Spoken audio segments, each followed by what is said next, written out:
నమస్తే. ఇన్నాళ్ళు నన్ను సపోర్ట్ చేస్తూ, ఎంకరేజ్ చేస్తూ మీ ప్రేమని నాకు అందిస్తున్న ప్రతి ఒక్కరికి కృతజ్ఞతలు.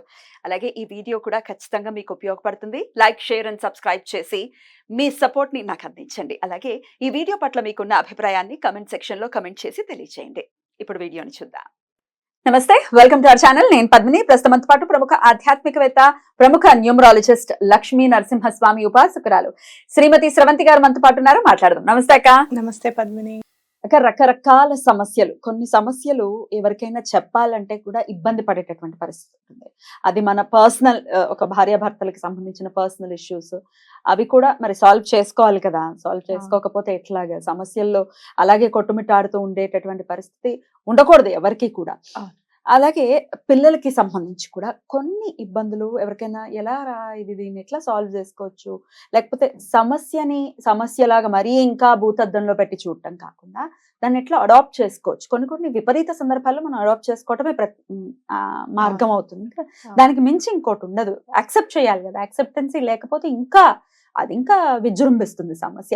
రైట్. ఇప్పుడు ఇవాళ నా ప్రశ్న, ఈ సమస్యతో కూడా బాధపడే వాళ్ళు ఉన్నారు కాబట్టి అడుగుతున్నాను, అన్యదా భావించకండి. మీరు కూడా పిల్లలు, ఒకవేళ మగపిల్లలు కొంచెం ఏదైనా వేరేలా బిహేవ్ చేస్తున్నారు అని అంటే ఏ తల్లిదండ్రులకైనా బాధే కదా. చాలా మంది ఇప్పుడు హిజ్రాస్ ని మనం చూస్తే ఇంట్లో నుంచి వెళ్ళగొట్టారండి అంటే కన్నీళ్ళు వస్తాయి. రే తల్లిదండ్రులు అర్థం చేసుకోకపోతే సమాజం ఎలా అర్థం చేసుకుంటుంది? డెఫినెట్ గా ఏదో ఉంది, హార్మోనియల్ ఇష్యూస్ ఉన్నాయి, ఉండకుండా లేదు, అదైతే నిజమే.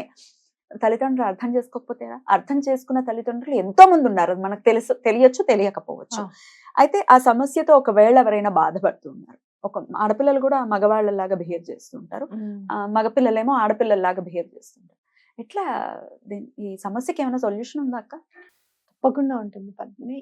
అయితే ముందు ఇలాంటి సమస్య వచ్చినప్పుడు తల్లిదండ్రుల్లో కుంగుబాటుతనం ఉంటుంది. అయ్యో, ఇది ఎవరికి చెప్పుకోలేమే, మనం ఎలా తీర్చాలి, అసలు ఎవరున్నారు మనకి ఇట్లా. ఎందుకంటే భారతదేశంలో ఇలాంటి సమస్య చాలా ఈ మధ్య కాలంలో బయటపడుతోంది. అంతకు ముందు 20 years బిఫోర్ కూడా ఉండేది. కానీ ఎలాగోలాగా సమస్యని దాటవేయడమో లేకపోతే సమస్యల నుంచి బయటపడడమో ఏదైనా చేసేవారు. అయితే ఇప్పుడు మాధ్యమాల్లో కనుక నేను జర్నల్స్ చదువుతూ ఉంటే కనుక వెస్టర్న్ కల్చర్ ని విపరీతంగా మనం అడాప్ట్ చేసుకోవడం. అలాగే అక్కడ వాళ్ళు ఫోన్లు చేస్తారు, నాకు ఫారెన్ లో ఉన్న వాళ్ళు ఫోన్లు చేస్తారు, మా అబ్బాయి ఆడపిల్లల డ్రెస్ వేసుకోవడానికి ఇష్టపడుతున్నారు, ఆడపిల్లలాగా తయారవ్వాలనుకుంటున్నారు అని అంటే, అక్కడ స్కూల్స్ లో చిన్నప్పటి నుంచి ఏం నేర్పిస్తున్నారయ్యా ఇప్పుడు అని అంటే, ఓన్లీ 2 genders అనేది ఏం లేదు. 3rd gender అని అంటే మనకి తెలిసిందే. అలా 3 genders అని కాదు, నువ్వు మగపిల్లాడిగా పుట్టావని చెప్పి నువ్వు మగపిల్లాడిగానే బ్రతకాల్సిన అవసరం ఏం లేదు. నువ్వెవరివో నువ్వు గుర్తించు, నువ్వెవరివో నువ్వు అర్థం చేసుకో, నీకు ఆడపిల్లలాగా బ్రతకాలంటే ఆడపిల్లలాగా ఉండు అని చెప్పి విపరీతార్థాలు అనమాట. ఇంకా లేని ఆలోచనలు కూడా క్రియేట్ చేస్తున్నారు. ఇలాంటి విషయాల్లో మాత్రం తల్లిదండ్రులు మనం చాలా జాగ్రత్తగా ఉండాలి. అలాంటివి ఇంకా మన అదృష్టం మన ఇండియన్ స్కూల్స్ లో లేవు. అంటే ఇక్కడున్న పరిస్థితులు ఏంటి అంటే, చిన్నప్పుడు మామూలుగా ఇలాంటి బిహేవియర్ అనేది నీకు 3 years లోనే తెలిసిపోతుంది. ఎలా? ఆడపిల్లల డ్రెస్, పట్లంగాలు వేసుకోవడము, తల్లిదండ్రులు తయారయ్యే సామాను ఉంటాయి, నెయిల్ పెయింట్స్ అవి చూడడము, లేదు అంటే కనుక గోరింటాకు పెట్టుకోవడానికి ఎక్కువగా ఇష్టపడము, అలాంటివన్నీ చూస్తూ ఉంటాయి. ఇట్లా క్లిప్స్ పెట్టుకోవడము, వాళ్ళకి క్లిప్స్ ఉంటాయి, తల్లిదండ్రులు క్లిప్స్ పెట్టుకోవడం, రబ్బర్ బ్యాండ్స్ పెట్టుకోవడం, డ్రెస్లు నాకు ఆ అమ్మాయి డ్రెస్ కొని పెట్టమని అడగడము, అలాంటివన్నీ కూడా ఉంటాయి. అలా స్టార్టింగ్ లో చూసినప్పుడే మీరు కనుక హార్మోన్ చెక్ చేసి సైకాలజిస్ట్ దగ్గర, సైకియాట్రిస్ట్ దగ్గర తీసుకెళ్ళడము, సైకాలజీ నువ్వు ఇలా నీకెందుకు ఇలా అనిపిస్తుంది ఇదని చెప్పి తప్పకుండా దానికి సంబంధించిన డాక్టర్ దగ్గర తీసుకెళ్తే తప్పకుండా బెనిఫిట్ ఉంటుంది ఖచ్చితంగా. లేదు, కొన్నాళ్ళ తర్వాత ఒక్కొక్కసారి అడాలసెన్స్ వచ్చే ఏజ్ లో, అంటే టీనేజ్ అనుకో, ఒక 13 years వచ్చిన తర్వాత స్టార్ట్ అవుతూ ఉంటుంది కొంతమంది. అప్పుడు మారుతుంది. అప్పుడు ఏంటంటే నువ్వు చూస్తే గొంతు కూడా వినలేం వాళ్ళవి. ఆ టీనేజ్ లో గొంతు ఏంట్రా బాబు అని సెట్ అవ్వడానికి కొంచెం టైం పడుతుంది. ఆ ట్రాన్స్ఫర్మేషన్ లో వీళ్ళకి ఏమన్నా తప్పు జరిగిందా, ఆ హార్మోనల్ ఇంబ్యాలెన్స్ ఏమన్నా ఉందా అనేది ఖచ్చితంగా చూడాల్సిన ఇదన్నమాట. అసలు ఎందుకు అట్లా ఉంది అనేది కూడా పిల్లలని ఎటువంటి పరిస్థితుల్లోనూ తిట్టకూడదు. ముందు చాలా అలా చేయకూడదు ఎప్పుడు కూడా. అసలు ఎందుకు ఇలా జరుగుతోంది, ఎందుకు ఇలా ఉంది అని చెప్పి తప్పకుండా చూపించాలి. అలా కొన్ని దాంట్లో అయితే మెడిసిన్స్ కి కానీ కౌన్సిలింగ్స్ కి కానీ తగ్గడానికి అవకాశం ఉంటుంది. అలా లేదు అన్నప్పుడు దాన్ని అడాప్ట్ చేసుకోవడము, యాక్సెప్ట్ చేయడం అనేది చాలా ఇంపార్టెంట్. ఎట్లా యాక్సెప్ట్ చేస్తారు అనేది కూడా, వీటికి కూడా చాలా థెరపీస్ ఉన్నాయి, తల్లిదండ్రులకు కూడా థెరపీస్ ఉన్నాయి.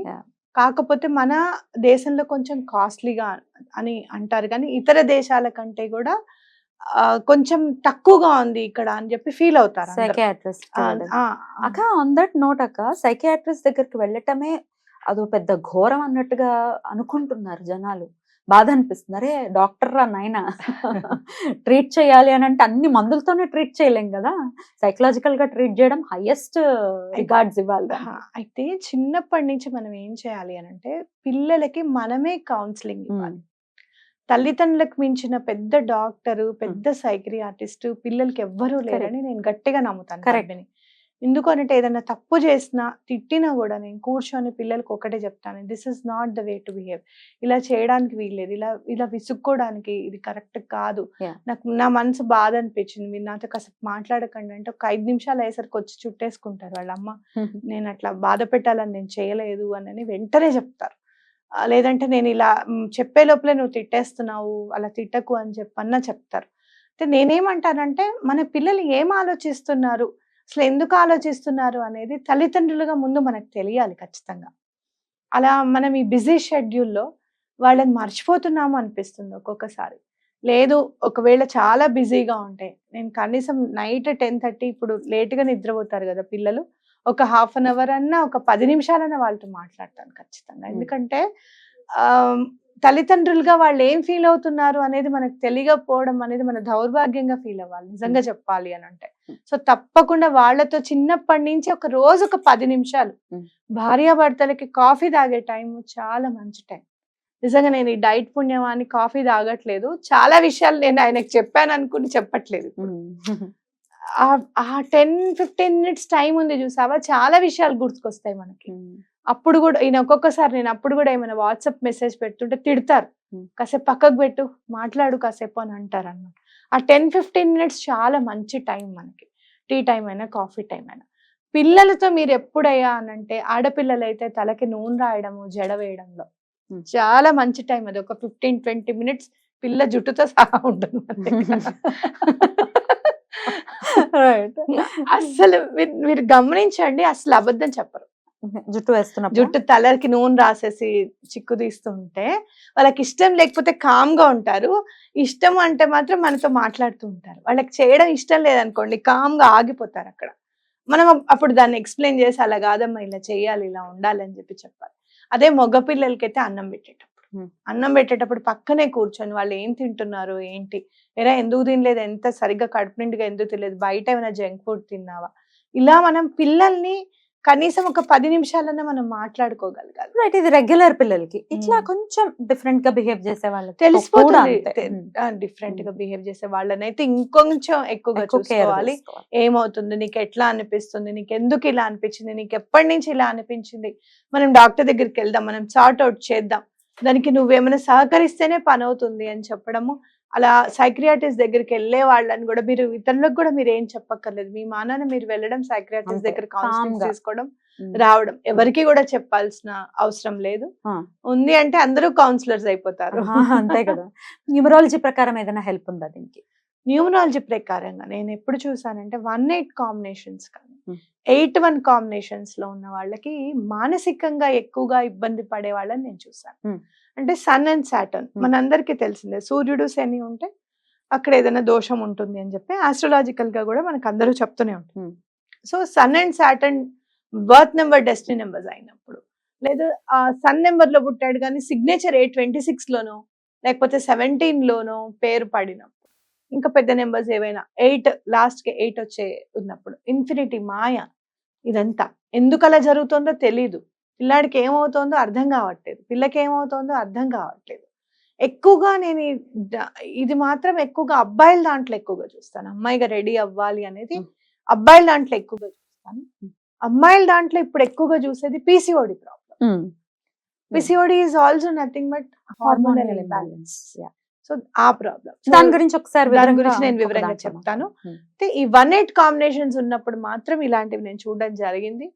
చాలా మాత్రం నేను సిగ్నేచర్స్ ఇచ్చిన తర్వాత ఒక చాలా మంది మారారు. ఒక్కళ్ళు మాత్రం నాకు ఖచ్చితంగా చెప్పారు, లేదు I feel that I have to take rebirth as a baby girl. దానికి నన్ను ఏం చేయమంటారు, ఇప్పుడు నన్ను చనిపోమంటారా అని అడిగాడు అతను. నేను అన్నాను, ఇప్పుడు చనిపోవాల్సిన అవసరం లేదు, ఈ జన్మలోనే నువ్వు అమ్మాయిగా బ్రతకచ్చు. నేను చెప్తాను నువ్వేం చేయాలనేది చెప్తాను. ముందు నువ్వు నీకు ఎలా బ్రతకాలి అని అనిపించే దాని మీద కంటే కూడా స్టడీస్ మీద కాన్సన్ట్రేట్ చేయి. స్టడీస్ వచ్చేసిన తర్వాత నువ్వు ఎర్న్ చేసుకుంటున్నప్పుడు నువ్వు ఏదైనా చేయడానికి అవకాశం. You will be independent. అతను ఇప్పుడు బీటెక్ 3rd year చదువుతున్నాడు. ఏమనిపించినా కూడా నువ్వు కాలేజ్ లో కూడా నువ్వు అదే చెప్పని చెప్పడం.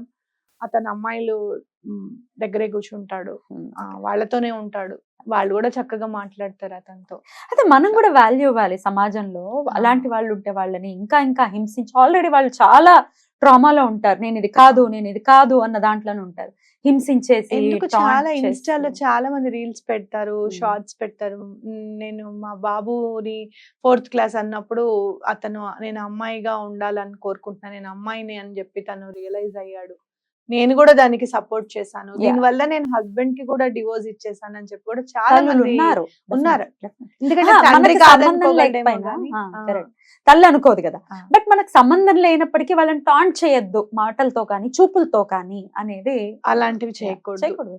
మళ్ళీ అదో పాపం మూట కట్టి ఎందుకు వచ్చింది అదంతా.